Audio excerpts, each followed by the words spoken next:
All right, so I'm going to show you 3 different ways that you can really start to improve your chaturanga. And your chaturanga is whenever you're moving through your vinyasa. So eventually it will look like this. That's your chaturanga. Then you're moving through either to an up dog or a cobra, and then back into your downward facing dog. Okay, so how do we build strength for that chaturanga? Because a lot of times people are moving through like this, and whenever you do that, you're not building the strength and you're not going to be prepared for more advanced asana, and you just won't be as safe.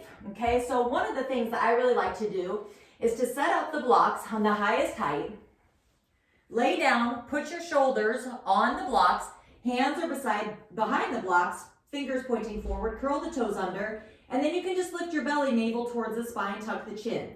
Okay, here's a modified chaturanga, and then you can lift the knees. So think about pushing your heels back, drawing the chest and the crown of the head forward. So that's one thing you can do. Another thing you can do, I call it the inchworm.